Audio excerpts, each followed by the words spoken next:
Well,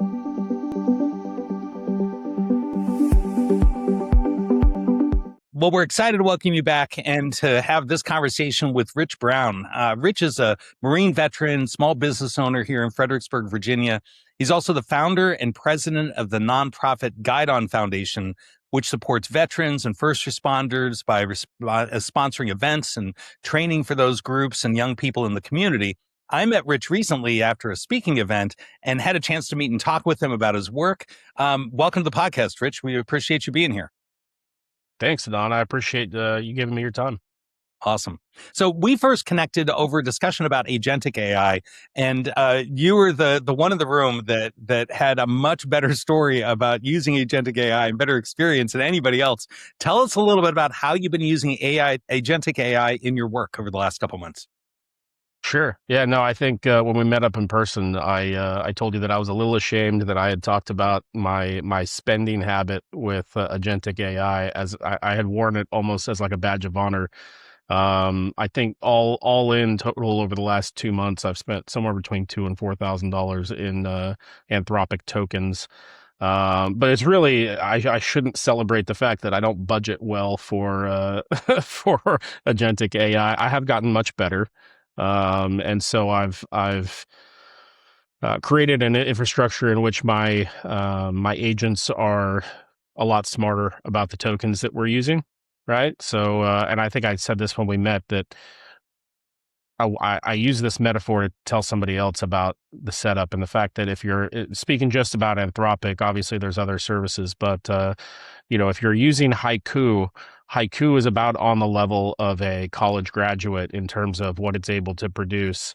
If you're using Sonnet, that's more like somebody that has graduated from college and has some experience actually doing the work that you're asking it to do. Then Opus 4.7 is like it's like paying someone who's famously good at the thing that you're asking it to do. And I've been very, very poor about my spending when it comes to having someone famously good manage my calendar and my day-to-day functions and stuff like that. My famously good writer doesn't need to be calculating my calories for the stuff that I'm eating on a daily basis, right? So knowing which model you're using and being for is being deliberate about the usage is smart and smarter than I have been, unfortunately. Well, now we know why they had to move to the Colossus data center, because of all the demand in Fredericksburg coming from your agentic workflow. So tell us how you've been using it in business, because this is something I think for a lot of educators, we don't really have a good appreciation for how transformative it's been for some workflows. Sure. So to back up a little bit, I own 2 companies and I serve as the president of a nonprofit. And so we could kind of take any path there you want, whether it's the executive protection business or the gym or the nonprofit.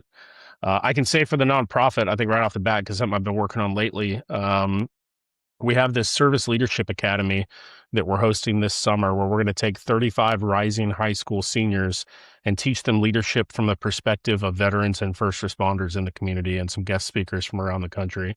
And I like to move fast, right? And so whereas a decade ago, it would have cost dozens of thousands of dollars to put together the curriculum and have it all vetted and reviewed and so on, I'm speaking with an agentic AI agent, developing the curriculum rapidly and using, source material that I take a lot of confidence in, whether it's Jordan Peterson, Jocko Willink, books like Tribal Leadership or, all the various team leading books from military veterans, et cetera. Using that as the foundation. And then where I think a lot of people screw up with AI is they'll say, they'll make a good prompt, right? They'll say, you're this, right? They tell the AI the role they want it to fill, and then they give it a well-crafted prompt, and then they ask it to produce something like develop the curriculum for this 8-week course. and that's good. That's above average usage, right? That's not just using an advanced Google search approach to AI. But where they don't go the next step is to say, for example, this curriculum I'm developing, we're going back and forth on about 400 questions that my agent is asking me about the curriculum before we ever write a line of text, right? And so really flushing out your ideas and the intent and the application, I think that's where a lot of people fall short, right? It's one thing to use AI to answer questions, to solve homework problems, et cetera. It's another thing to help it really dive deep into what it is that you want it to produce.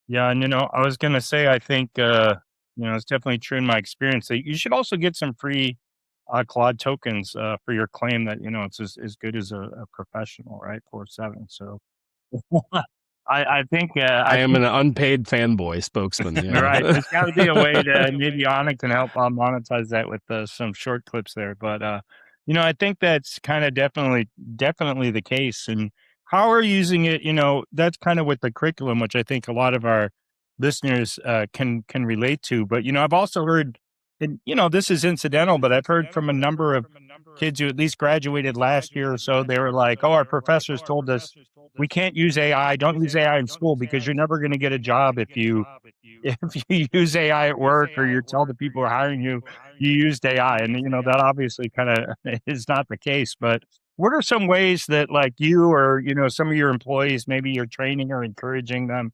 to use AI? Well, first, I want to address the elephant in the room, and that's that I don't want this to sound like a stab at you directly because you work within the academic field, right? But I think a lot of professors are telling their students not to use AI when they're developing anything for their academic pursuits. And I think, unfortunately, it's probably going to be the teachers and the professors who in 10 to 20 years aren't going to have a job, um, all due to AI. I think the schools are going to have to figure out real quick what the future of academics looks like because they're not keeping up with what's out there and what's possible and so on. And I admire you two for trying to get kind of ahead of that curve. And I think that's kind of what you're doing with this podcast. Your question was, how am I encouraging my employees to use AI? That's a good question. So, for one thing, I own an executive protection business, which is a really almost pretentious way of saying bodyguarding. But it is the very professional bodyguard, right? We're not hoodlums that are protecting rappers. We're protecting like Fortune 50 CEOs. And we have started using AI a lot in doing what's called advance work, right? So advancing any objective is when, let's say I'm protecting a CEO who's going to be meeting with the president at the White House. And so they're going to fly into Dulles from probably California, and we're going to pick them up at Dulles, drive them to their hotel, take them to whatever meetings they have scheduled in the area, meet with the president, maybe spend another day in town, and then get back on an airplane and head back to California. So we will spend up to a week or two going to all of the places that they plan on visiting up to a week before their actual visit. And we're looking for ingress and egress routes. We're looking at all of the different safety concerns, how our principal may be vulnerable while they're here in each venue, et cetera, developing relationships with the local security, local law enforcement, so that we are 100% ready long before they ever set foot in that room. A decade ago, you had to physically go to all of those places, shake all those hands, get the phone numbers for all of those people. And we're able to do it much, much faster and easier and do most of our homework first. I can tell you, I've got an agent, an AI agent who that's their entire role is I give them a location and they immediately produce, if the information is public for the director of security for that location, it produces that. It also gives me the nearest police, law enforcement, fire, the closest emergency venue, all of that if I just type in a location, right? Because it knows what I'm looking for. Does that kind of answer your question? Yeah, yeah. I mean, and one thing I found kind of doing this for a while is that just talking to people, you learn about all different types of use cases. Yeah. And the first time, I think it was in the class I was teaching at Mary Washington with and students said, "Oh, I have trouble, communicating with my roommate. So, I use it to help me draft my text." I'm like, people are using this for so many different things. Um, it's really gonna explode. And that's like another unique use case that probably many people didn't know about till right now. I'm not ashamed to tell you, and maybe I shouldn't say this publicly, but I have an agent that acts as sort of an intermediary between me and my ex-wife in terms of custody matters and stuff like that. And so it typically speaks from the point of an attorney and that type of mindset. But what I've done is I've created an agent where if I give it a screenshot of a conversation, it has all of the history of the last 2 or 3 years worth of text message exchanges between me and my ex-wife. And if she sends me a message, I send a screenshot to my agent, and it gives me kind of a coaching of this is how you should respond, and what it's looking for is how do I stay, I'm not creating conflict. I'm trying to be as amiable as possible and keep 100% in focus is, what's best for my daughter, right? It's not about winning the argument. It's not about, winning more custody or anything like that. It's just like, how do we keep this 100% child focused and move forward, right? And if you,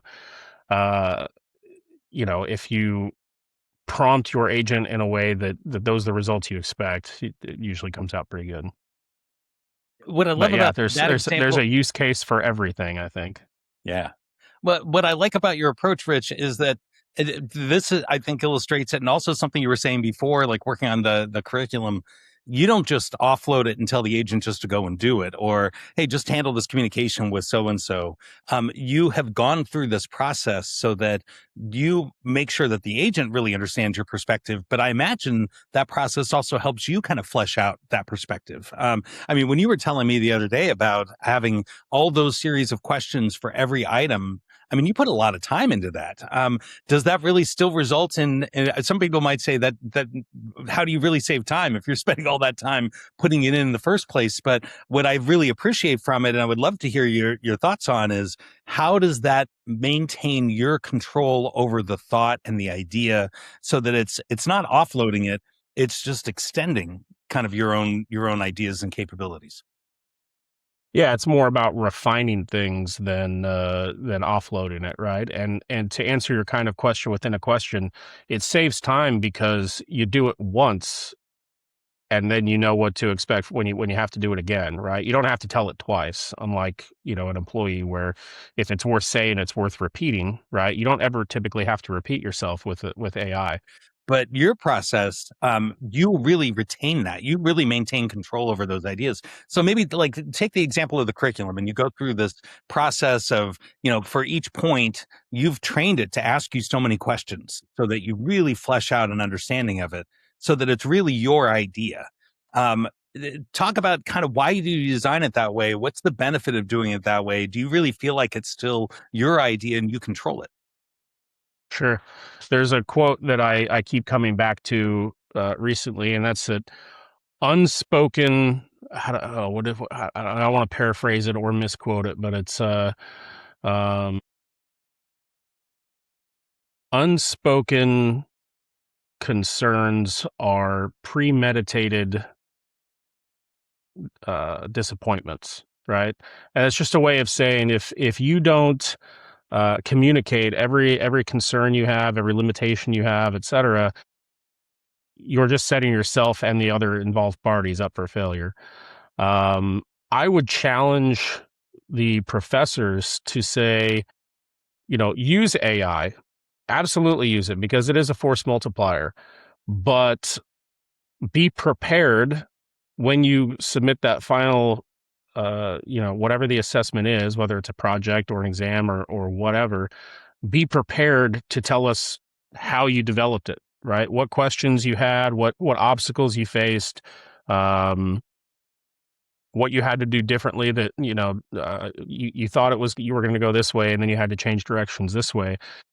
Maybe instead of focusing on preventing using AI at all, maybe you need some type of a counter to say, I had 14 different iterations, or I had 87 iterations before I got to this final thing that I turned in, right? Because that's where the work is, right? Is how many times did you have to iterate to get to the final project?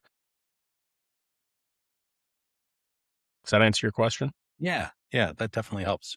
I guess what you're getting at is something we've talked a little bit about is we've got to find a better way to assess student work, and it can't just be look at the final product. I mean, what you're really getting at is it's got to be an interrogation of that process, and how do they get there? It kind of flips the coin, doesn't it? Because if the teacher is giving the same student every assignment or every exam and then checking it against a answer key, and that's how they do their work every day, well, that's kind of the laziness that you're trying to prevent in the student, isn't it? So what if then instead you're having conversations with the students and saying, how'd you come to this conclusion? Or what did this, in getting to this conclusion, what presumptions did you have to challenge, right? Yeah, that whole active learning, going from a kind of a system that largely trains everyone the same way with the same stuff, and then kind of just gives everyone the same assessment or similar assessment to kind of see who conquered it, right? It has limited use, and it's also just going to be kind of hard to kind of move beyond that. But I'm wondering with your summer program, I'm sure you're not going to be giving papers and tests or too too many tests. Like, what are some of kind of the to use a fancy word like instructional modalities or approaches that you're going to take to working with the students to show how they're going to learn, demonstrate what they learned, how they're going to kind of integrate, I assume, some AI into maybe some projects they're working on. Like, what approach are you taking for the summer? Sure. So, to give you some context, the 8-week leadership course is divided into 4 phases. Each week is 2 4-hour sessions, probably in the evening, but we're going to try to feel it out with what works best for everyone involved. Maybe it'll end up being mornings. I don't know. But the first phase is self-awareness and self leadership, right? If you can't lead others, or if you can't lead yourself, how can you lead others? So before they ever set foot in the classroom, we're going to give them a number of assessments: MBTI, the Myers-Briggs assessment, the Big Five. I'm a big fan of the Clifton Strengths test. And so we're going to give them all these assessments before they ever come to us. And then they're going to be divided into 5 teams. And those teams are going to be structured around conflict. We want them to be in teams where they're going to have conflict, right? So we're going to put them in groups based on people that we think they may not get along with, based on their different personalities and how they look at the world. And then we're not even going to talk about those assessments that we gave them until the second week. First, we're going to challenge them to produce things as a team and let that conflict come to the surface. And then we'll talk to them about why they're dealing with these conflicts in the second week, right? The second phase is all about good and bad leadership, what it looks like, case studies throughout history.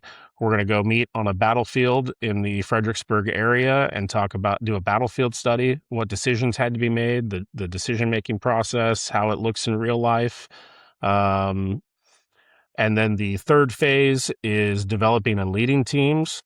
And the fourth phase, the one I'm most excited about, is their community leadership project. So back in phase 2, they're going to start talking about what they want their leadership project to look like, because as a team, all 5 teams are going to go find a problem in their community and try to have a positive impact on it. You're not going to cure cancer, you're not going to end hunger, but you can find a problem in your local community and try to leave it better than you found it. I mean, that's not incredible. They'd put that in schools.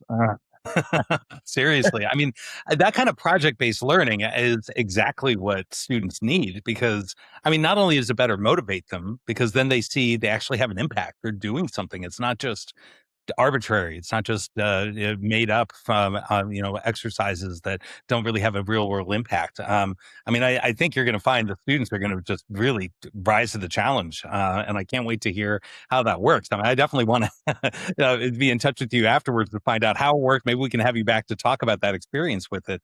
I'd love to.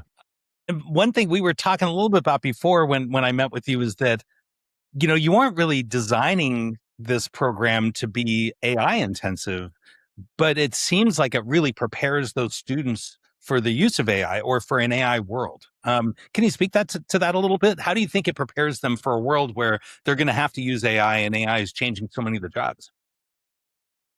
Yeah, so maybe what you're speaking to is I think you and I discussed the smartest minds in our country right now are talking about a future where in 3 to 5 years, 2/3 of all white collar jobs may be eliminated. And I think a lot of blue collar jobs are going to go with it.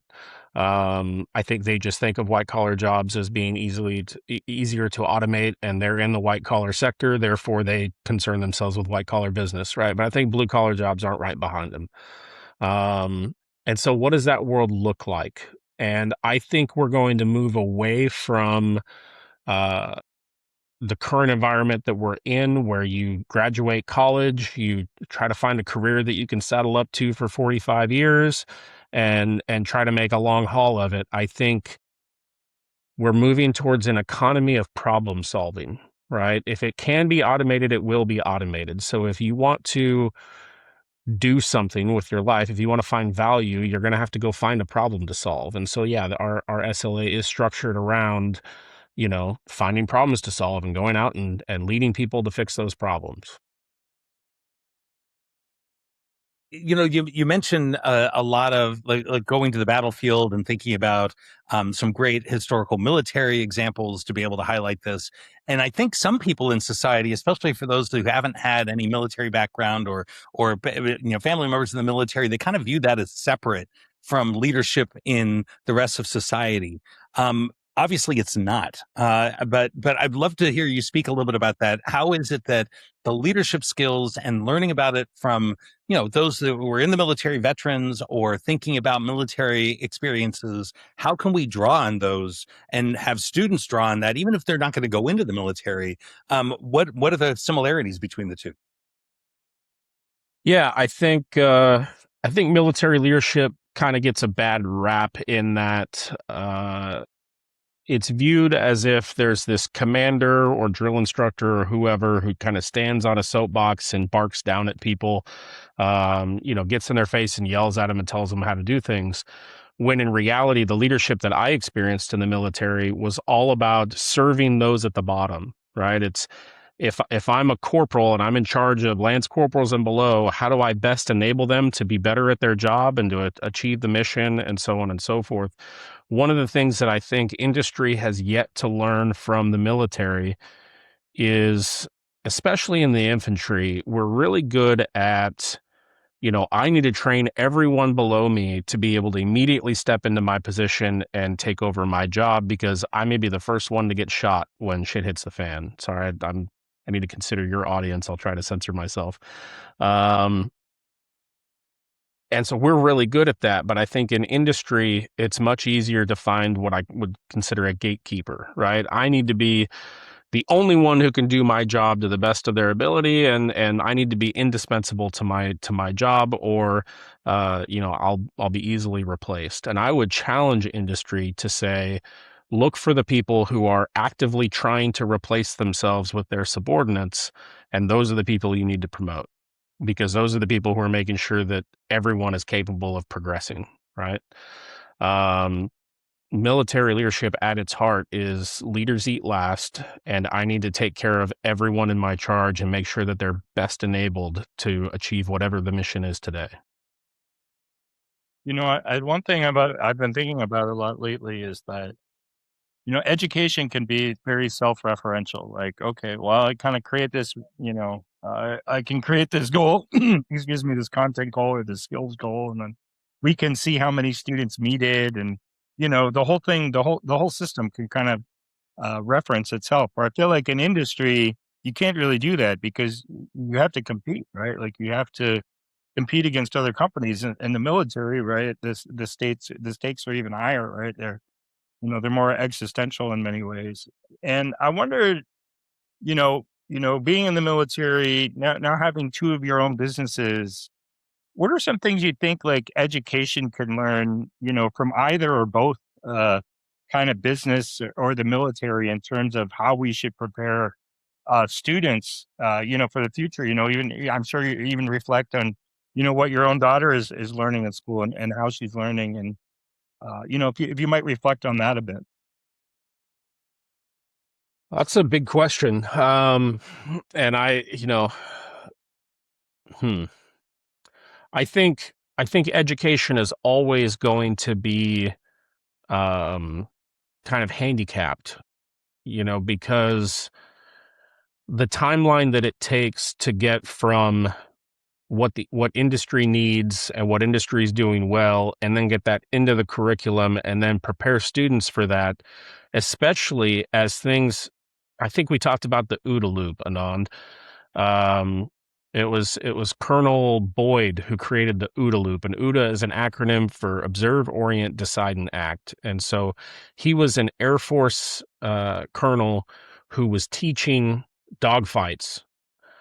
So, if you have two airplanes in the air actively trying to defeat one another, the one who can observe the enemy, orient, decide to pull the trigger and pull the trigger and eliminate their foe as quickly as possible, the one who can do it first wins, right? And so he then applied that and said, we do thousands of these OODA loops every day in every part of our lives. And the better you get at executing that loop and preventing people from interrupting yours, or the better you get at interrupting your opponents, the more effective you're going to be. The problem that I think we're all facing with AI is that loop is getting tighter and tighter and tighter, and it's difficult to keep up with. And so, industry is going to change very rapidly over the next couple of years, and I don't know how education can keep up with it.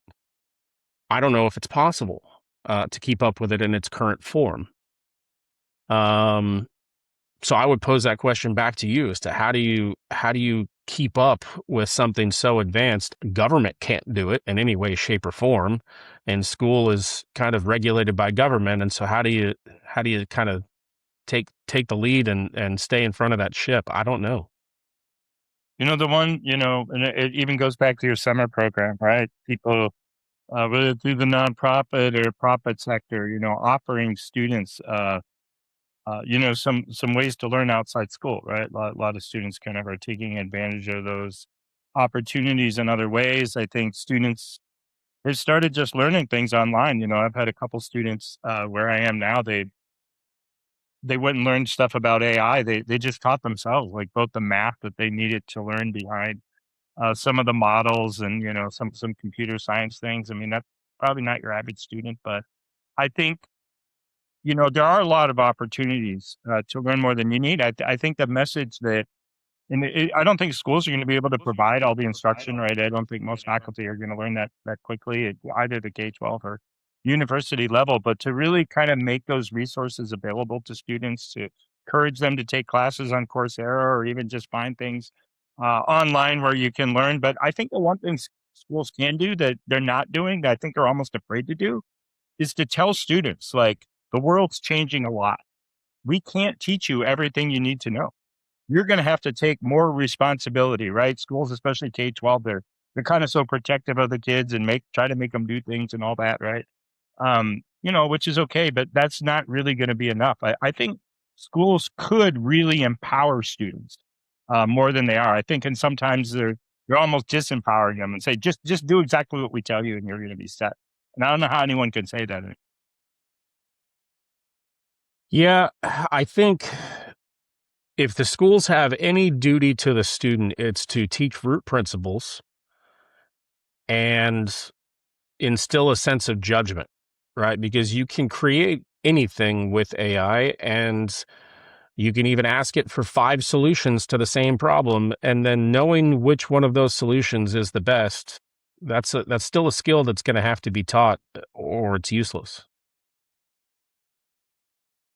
I think that's an incredibly important point, Rich, and that's something we've talked a bit about in other interviews and episodes. But most of I think most in education don't get that.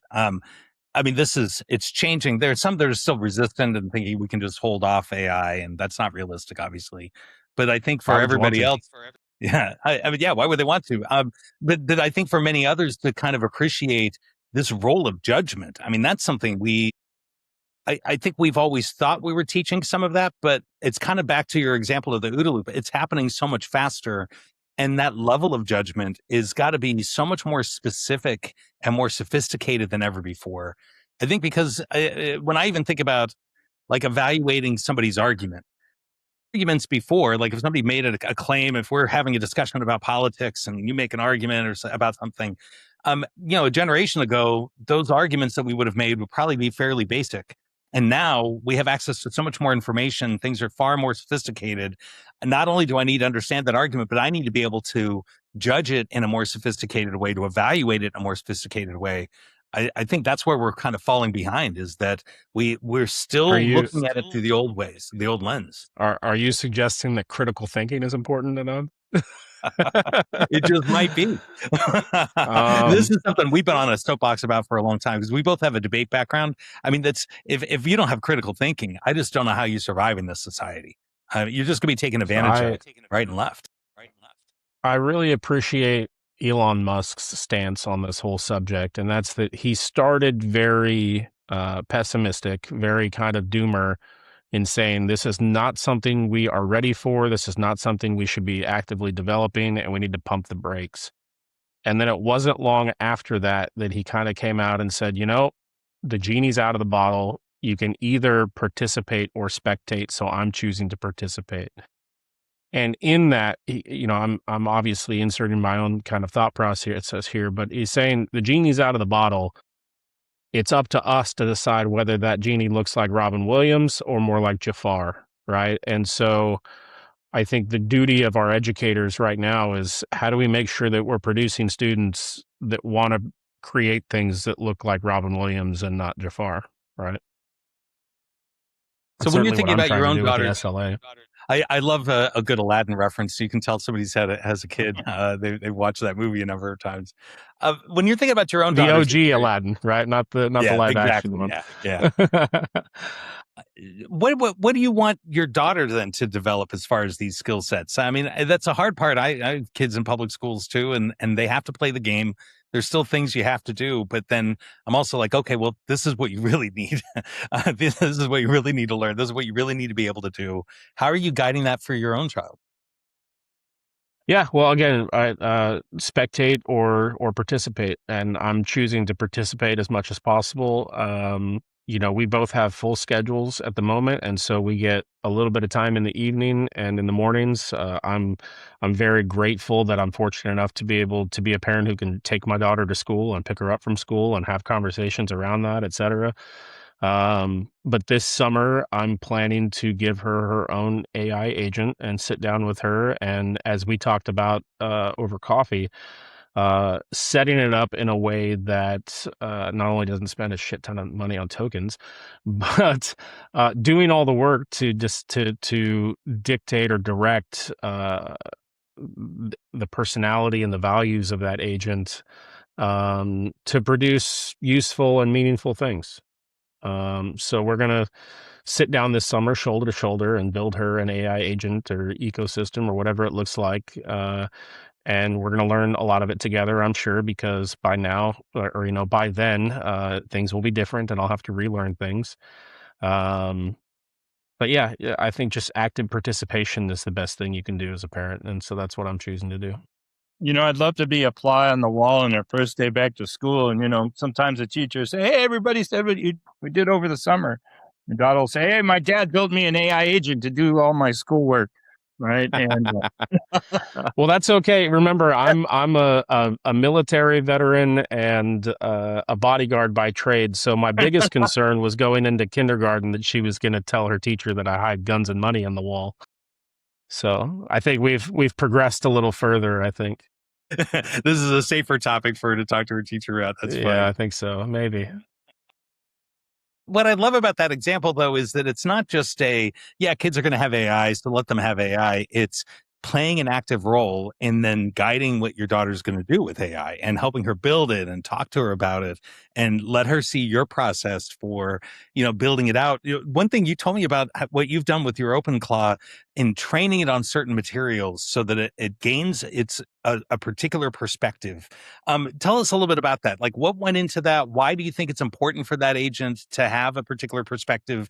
And this is something that we've talked a lot about, what we call AI pluralism, this idea that every human obviously has a different perspective. AI is going to have a different perspective.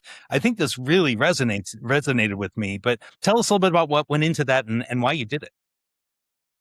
Yeah, so I've kind of created my own little internal LLM for my agents. I've downloaded ebooks and PDFs of what I think are important work and the things that shape my mindset. Therefore, I wanted to shape the mindset of my agents who work for me, and that's a whole lot of books on leadership from, again, Jocko Willink, Jordan Peterson, military generals throughout history.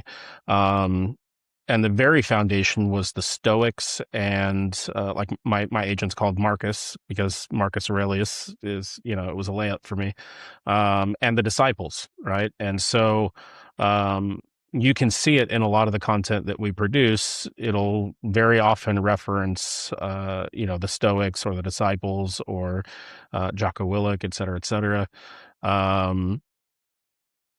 And because that's the information that has developed my brain, it's also the information that I wanted to put into my agent. And I think that revolved around a conversation we had about, I think if the next iPhone doesn't have an agentic AI platform built into it that is shaped and developed around the information they've already gathered on you as their user, they've missed the off-ramp completely, right? These big data users have gathered so much information. As we talked about, if you have Tinder installed on your phone for a week, how much information they've gathered on you about when you're lonely and when to serve you different types of ads and stuff like that. If they don't start using that to actively develop your own agent for you, that's a huge missed opportunity. So are you thinking about helping your daughter to train her agent in a similar way, to take some of her favorite books or materials?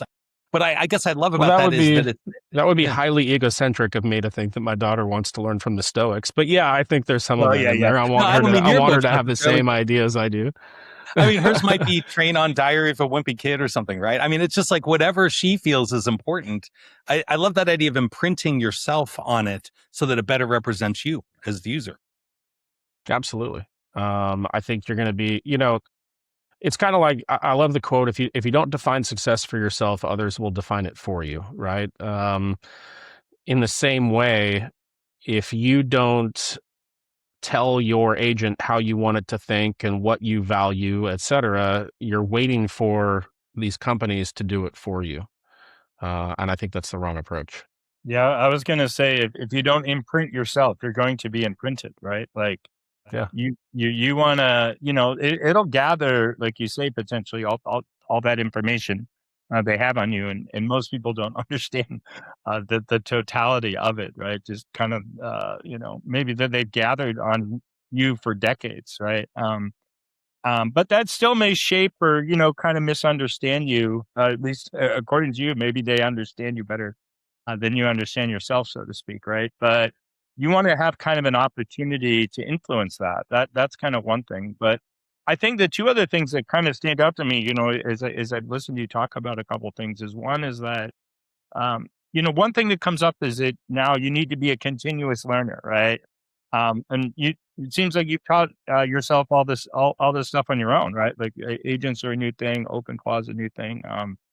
So you've learned a lot of this on your own. I'm wondering if you can talk about, how you went about, learning how to build your own agent and use the OpenClaw. Well, to give a little bit more context, I think I told Anand this already, but I was a freshman in high school reading Rich Dad Poor Dad and books about starting your own business and stuff like that. I 100% was drinking the Robert Kiyosaki Kool-Aid, and I wanted to own the cash printing machine. I didn't want to be a part of someone else's machine. And then as a sophomore, a couple of assholes flew airplanes into the World Trade Center, and I could not join someone else's machine fast enough. I enlisted in the Marine Corps the day after my 17th birthday, and I left for boot camp 4 days after high school graduation. And then I spent 8 years in the Marine Corps. I was diagnosed with traumatic brain injury as a result of an IED about 3.5 years before I got out of the Marine Corps. And so I started my first business 2 years before I got out of the Marine Corps. They had told me at the time that, I was doing well teaching student lieutenants, and so they were going to allow me to continue to do that, but they didn't see me going back to the fleet and leading troops in combat with my brain injury. So I had to make a huge adjustment. I had to pivot, and I started having ideas about being a business owner again.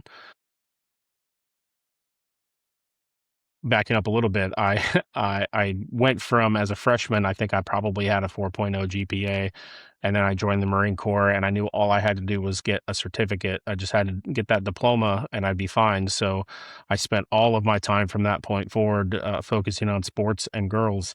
And it's about the only thing I have in common with Patrick Bet-David, other than some of our values, is that we both graduated high school with a 1.8 GPA. I have gone back to school. I've done the community college route, and I used a bunch of my GI Bill to go to professional schools like Executive Security International out in Colorado. So I definitely view the importance of knowledge and education, et cetera. I don't necessarily agree with how it's being delivered nowadays.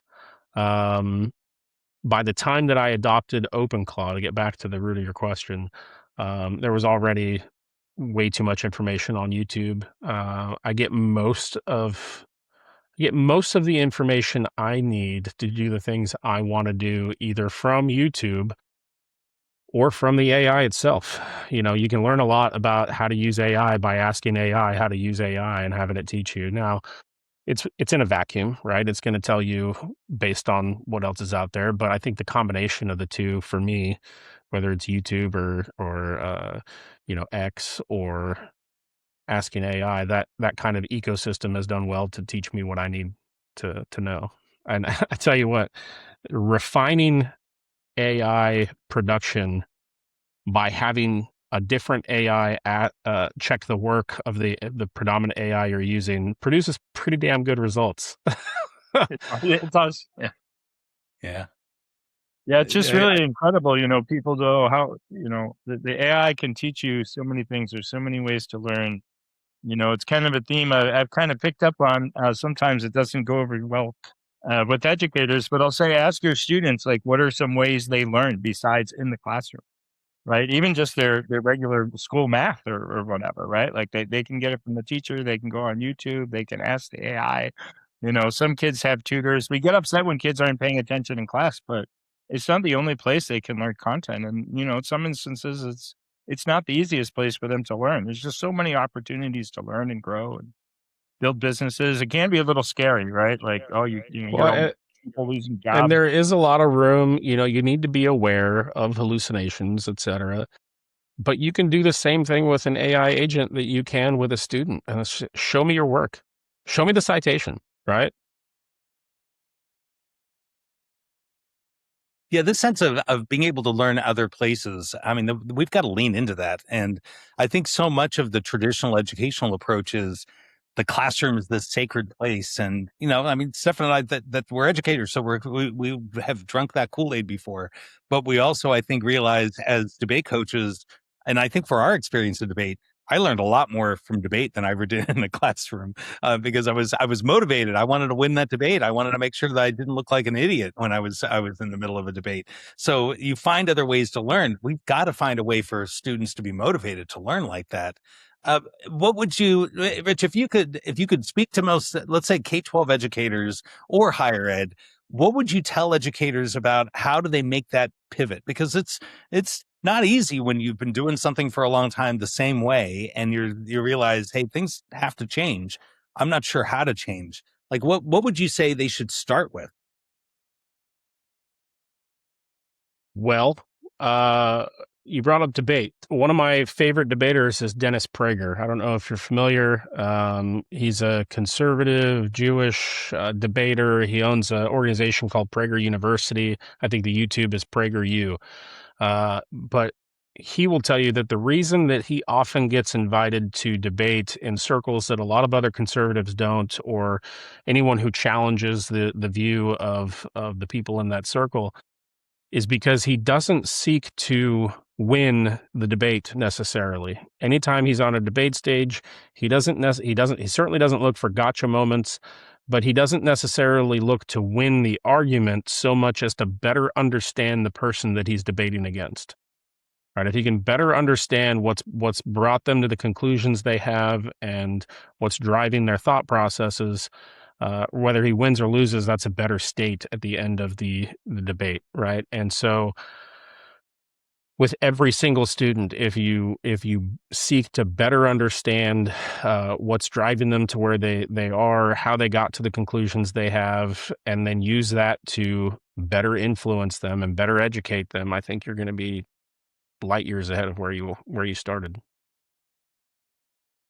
And talk about creating a space where the students are going to feel valued. I mean, that's a great approach. Yeah, it's just I really kind of enjoyed this conversation. Just thinking so far outside, the box, right? And you talk about how your educational pathway was not traditional, or that some educators may look down on it and say, well, this person graduated from high school, less than a 2.0. But you're talking about project-based learning. You're having educational programs for students. You talk about your own learning path, as a lifelong learning, and having agency and developing businesses. And a lot of students who go through the traditional pathways, like, they're not going to end up there, and they're not going to end up with the skills that they need to succeed in not just this new world, but to some degree this previous Well, world. So I'd maybe like to as we thank. get students, through the program and we've graduated a handful of them, I can start branding myself as the heretical educator. That's awesome.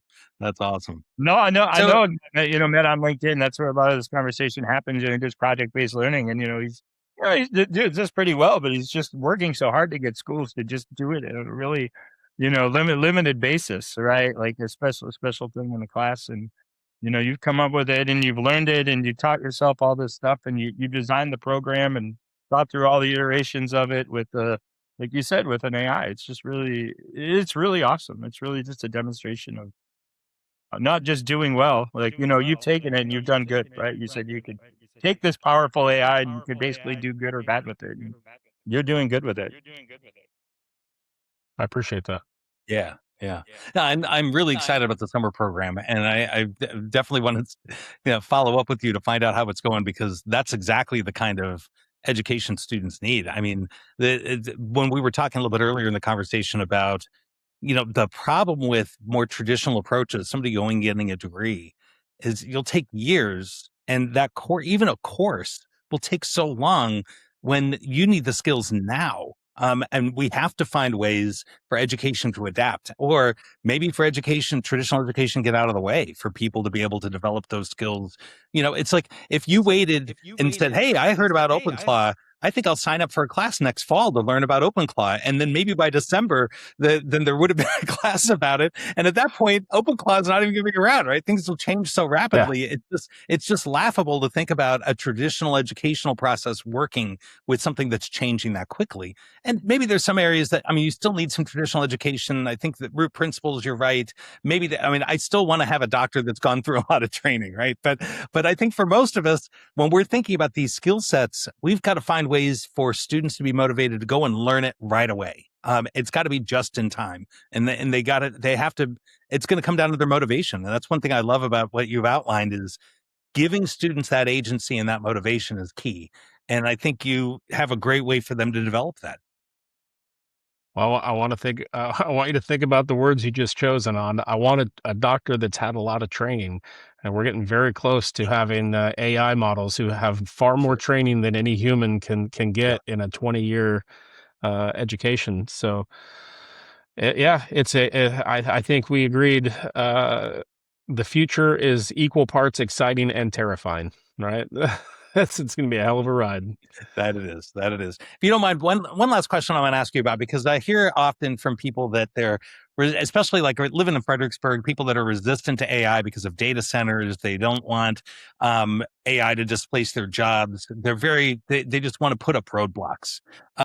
What do you say to them? How do you get people to appreciate that maybe we need to take a different approach?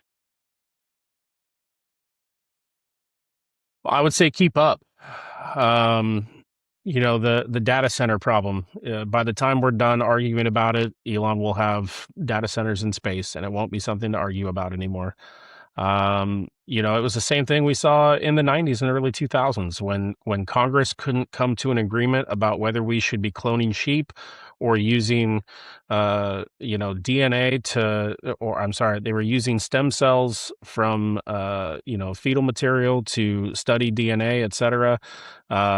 They couldn't finish having the argument and come to a consensus before science came back and said, yeah, we don't need that anymore. Right. So I guess the thing is you can either keep up or get left in the dust because there's really no alternative. It's hard to find something more powerful to end on. I was going to say, Rich, what a great. You should open a keynote at a university. That can be your opening line. very I'll seriously, do yeah. that one on pay-per-view. Yeah. I guess, Rich, what Stefan's saying is you're among kindred spirits here. I think Yeah, that we're all on the I same guess page on so. this. And our worry is that people aren't going to keep up. And we're mostly worried about our students. We got to find a way for them to be able to keep up and be given these opportunities. And that's one of the reasons I'm so excited about your program this summer, because even if you never even mention AI, those students are going to be better prepared for an AI world than most other student experiences that they would have. So yeah. I I mean, applaud some that and like encourage you to keep building at that. reverse education, they're like being told like, don't keep up, like don't do this, right? It's like kind of the opposite of like what they need. I don't know how much All more right. time you have, but I want to give you a real quick kind of a bigger view of what it is that we are doing. So SLA, Yeah, please. the Service Leadership Academy, is one aspect of what the Guideon Foundation is doing. The Ronin Leadership Activation Program, there's kind of a huge big picture here, right? And that's that veterans are committing suicide at a rate of 22 per day. There's another whole number of veterans who are going homeless every day, and it's a misconception that that's all due to combat trauma and PTSD. And like I said, it's a misconception because most of them haven't seen combat. And so why are they removing themselves from society? And I think that's because we're not preparing them for the huge transition that takes place when you go from wearing the uniform and having a certain amount of reverence, but then also having a built-in purpose and identity that goes along with that uniform. You never question your purpose or your tribe while you're in uniform. And then to separate from that tribe and have to struggle to figure out who you are and what your worth is now because you've been tying your entire self-worth up in what you do for a living for the last 4 to 30 years. That's a very difficult transition to make. And I only recently realized that veterans and stay-at-home moms who are empty nesters have a very strong connection, and that's that they've tied their entire identity to this one job they do for the last 20 years, and now that job doesn't exist. So how do you find value in yourself? And I say all this because, it's kind of like the LA wildfires. The dumbest thing about the LA wildfires was that we had these wildfires that were wrecking people's livelihoods, and we had this huge reservoir of water to put out those fires with that we refused to touch. We had the problem right there, and we refused to use it to solve the problem. More recently, we had 500 tons of food in Africa that was paid for by American taxpayers to feed the poor in Africa, and we destroyed all that food because bureaucracy. We had the solution, and we chose not to use it to solve the problem. again, we've got veterans throughout this country who have millions of dollars and countless hours in training to be leaders. And we have a nation that's starving for leadership.